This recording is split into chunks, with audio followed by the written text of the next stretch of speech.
Bonjour, bonjour, chers amis, chers camarades partout où vous êtes, et ceux qui sont actuellement au Burundi, dans différents pays en Afrique et partout dans le monde.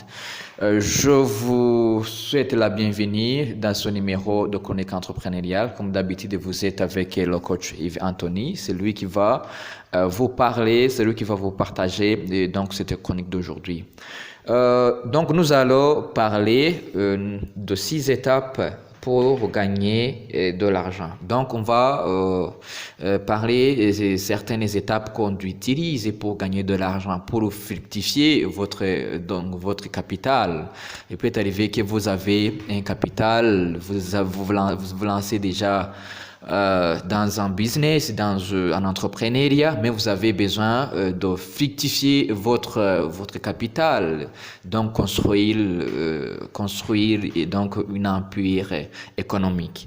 Alors, la première étape que vous devez savoir si vous voulez construire une empire, construire de la richesse, faire développer et fructifier votre argent. Donc, la première étape, donc il faut analyser vos compétences. Analyser vos compétences. Il faut vous connaître vous-même, savoir ce que tu es capable à faire. Ça peut être que tu as des potentialités, tu es un métier quelconque. Il faut analyser. Donc il faut savoir comment transformer tes capacités, tes compétences en monnaie fiduciaire. D'accord? Donc ça va t'amener à créer une entreprise, ça va t'amener à créer un business parce que donc tu as des potentiels, tu as des compétences ici et là, soit vous vous mettez ensemble avec les autres pour démarrer une entreprise ensemble, ou bien toi individuellement, donc là aussi tu es capable de démarrer une entreprise parce que tu as des compétences, tu voulais monétiser tes compétences. Donc là, ça peut nécessiter un capital, ça peut nécessiter une chiffre d'affaires bien sûr pour commencer. Là, c'est normal, si tu n'en trouves pas donc ce capital, tu peux te mettre avec les autres pour travailler ensemble, ou bien vous pouvez vous pouvez avoir ça par crédit, là aussi c'est possible. Mais donc la toute première chose, il faut te connaître toi-même, il faut savoir ce que tu es capable, ce que tu peux monétiser, une compétence que vous avez, que vous pouvez transformer en argent. La deuxième étape, ce que vous devez faire bien sûr pour dans ce processus-là, donc tu dois savoir, tu dois te poser une question. Qu'est-ce que je peux faire pour augmenter mes revenus? Donc, qu'est-ce que je peux faire quand vous avez déjà une entreprise et vous commencez à développer, à démarrer une entreprise, et après une certaine période, vous posez une question en disant qu'est-ce que nous pouvons faire pour augmenter mes revenus. Donc, quoi que ce soit, donc vous avez besoin que le revenu augmente. Alors, là, qu'est-ce qu'il faut faire? Donc là, il faut d'abord s'intéresser aux échecs. Parce que quand vous développez un projet, quelquefois vous rencontrez des échecs, mais il y a des trucs que vous faites, il y a des stratégies que vous utilisez pour vous relever. Alors là, il faut analyser vos échecs. Qu'est-ce que vous faites? Comment est-ce que vous sortez des échecs? Donc, il faut aussi vous appuyer de l'expérience que vous avez. Donc, vous personnellement ou bien dans votre équipe, donc d'abord les échecs que vous rencontrez, l'expérience que vous avez déjà acquise, ça va vous servir pour faire augmenter, pour élaborer des stratégies à utiliser pour ne pas rester là où vous êtes. Là aussi, il faut aussi s'intéresser donc aux échecs, donc aux expériences des autres individus donc qui évoluent dans le même domaine que toi. Autre chose que je voulais vous dire, donc il faut vous former. Il faut profiter des conférences, il faut profiter des formations, il faut aussi donc chercher des méthodes et des stratégies, il faut lire des livres pour connaître les étapes, pour connaître pour faire augmenter vos revenus. La troisième étape consiste à savoir, à se poser une question: qu'est-ce que je peux faire pour augmenter ma marge, la marge bénéficiaire? La marge bénéficiaire est différente de chiffre d'affaires. Donc, la marge bénéficiaire, ça veut dire, donc c'est le profit que vous enregistrez après un mois, après une semaine, après 3 mois. Là, vous vous posez une question en vous disant: qu'est-ce que nous pourrons faire pour faire augmenter notre marge bénéficiaire?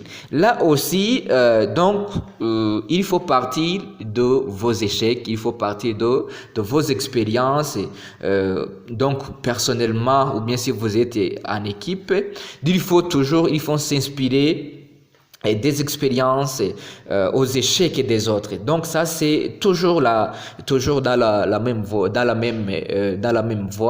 Quand vous développez, quand vous êtes dans une activité entrepreneuriale, toujours il y a des échecs, il y a des expériences acquises. Alors, il ne faut pas oublier ça. Il faut jongler sur ça. Il faut savoir analyser pourquoi j'ai échoué, pourquoi cette stratégie n'a pas passé, pour étudier une stratégie qui va vous générer beaucoup plus de clients. Prenons un exemple. Donc, prenons de la crédibilité envers les clients. Il arrive un moment où vous n'avez pas une relation clientèle qui est adéquate. Donc, si ça ne marche pas, si cette stratégie ne marche pas, il faut savoir qu'est-ce que je peux faire pour augmenter la confiance ma confiance avec mes clients.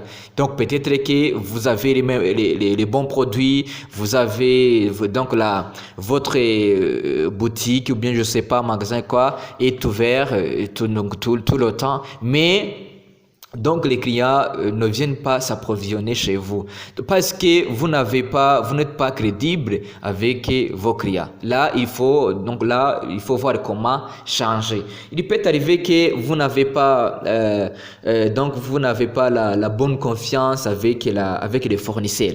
Il peut arriver que les fournisseurs ne peuvent pas vous accorder un crédit parce que vous savez, quand vous avez une entreprise, il y a des achats à crédit envers les fournisseurs. Là, qu'est-ce qu'il faut faire? Il faut savoir si vous avez une bonne relation avec les fournisseurs. Parce que quand vous avez déjà une entreprise qui est déjà bien installée, bien implantée, donc les fournisseurs peuvent vous amener des produits, des matières premières à payer pour une période quelconque. Voilà, la quatrième étape. Qu'est-ce qu'il faut, là on se dit aussi, on se pose une question en disant: qu'est-ce que je peux faire pour automatiser plutôt mon activité, pour la faire rouler sans ma présence.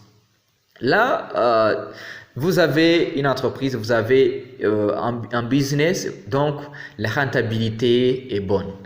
Donc, la marge bénéficiaire a augmenté, vous avez construit une usine CRIA, ça marche bien. Alors, là, vous êtes sur une étape vous êtes sur une étape pour laquelle vous avez besoin d'automatiser votre activité, votre business. Automatiser votre activité, ça veut dire quoi? Ça veut dire que votre entreprise va travailler même en absence de toi. Donc, beaucoup de fois, vous voyez, donc tu es le gérant de votre entreprise. Vous devez être là tout le temps. Mais arrivé à un stade où vous voyez que l'entreprise est en bonne marche, donc vous avez construit, donc l'entreprise est déjà connue. Là, vous allez vous penser: qu'est-ce que je peux faire pour que l'entreprise travaille même quand je ne suis pas là. Là aussi, vous allez vous servir de vos échecs, de vos expériences, l'expérience des autres. Comment est-ce que l'entreprise X qui fait la même chose que moi, qui produit la même chose que moi, parvient à travailler même en absence de son patron. Là, donc là aussi, vous devez vous former, vous devez savoir comment est-ce que je peux gérer mes employés, même à distance, comment est-ce que je peux accorder la confiance qu'il faut à mes employés pour que mes employés puissent travailler et donc même à mon absence. Là, ça c'est une autre automatisation de tes activités, donc de tes activités que tu as lancées. La cinquième étape, on continue bien sûr à évoluer. La cinquième étape là consiste à savoir à construire un empire qui va être bénéficié par la famille et autres. Donc, quatrième étape, vous avez automatisé votre business, votre entreprise. Ça veut dire que même si vous prenez un voyage, vous êtes à l'étranger, l'entreprise continue à produire. Et puis la sixième étape, vous allez savoir comment construire un empire économique. Vous allez donc étudier des stratégies à utiliser pour donc multiplier vos activités, multiplier donc votre entreprise. Donc l'entreprise peut devenir une multinationale. Donc construire un business, construire d'autres activités à côté. Ça peut être des biens immobiliers, des maisons, ça peut être des entreprises, d'autres entreprises, ça peut être des biens financiers. Ça veut dire l'argent que vous avez mis dans une banque quelque part. Ça peut être des automobiles, ça peut être des titres fonciers quelque part ici, donc des propriétés que vous avez achetées ici et là. Ça c'est pour augmenter, ça c'est pour accroître, donc pour construire un empire qui est destiné à votre famille, ok, qui est destiné à votre famille. Et puis la sixième étape, vous êtes déjà riche. Vous avez de l'argent, vous avez construit ici et là, donc ça prend du temps, hein? Ça prend du temps. Vous ne pouvez pas arriver à ce stade à moins de 20 ans, à moins de 25 ans, ça prend une période. Et puis la sixième étape, vous avez donc vraiment construit la richesse. La sixième étape consiste à transmettre les connaissances, vos savoir-faire à vos proches, à vos collaborateurs, à toute la famille. Parce que là, on dirait que vous êtes à l'âge de passion, au troisième âge de 50 ans, de 60 ans et plus. Là, vous avez bâti un empire. Donc là, ça c'est incontournable. Mais il y a des générations, il y a des membres de la famille. Vous avez besoin de transmettre de ces connaissances, des échecs que vous avez accumulés, de l'expérience que vous avez accumulée, bien sûr pour aider donc la famille, aider la communauté, leur montrer les étapes que tu as franchies, donc de la première étape à la dernière étape pour arriver à ce stade. Voilà, chers amis, chers camarades, si vous êtes donc à la première étape, vous êtes en train de vous connaître, de chercher ce que vous êtes capable à faire. Je vous encourage. Et puis donc ce que vous allez bâtir, donc vous allez bâtir ça dans une période. Ce n'est pas dans une année de 3 ans. Donc ça va vous prendre une période. Merci, chers amis, camarades partout où vous êtes. C'est ici que nous mettons le point final de cette chronique entrepreneuriale. Comme d'habitude, vous étiez avec le coach Eve Anthony. Bon week-end à tous.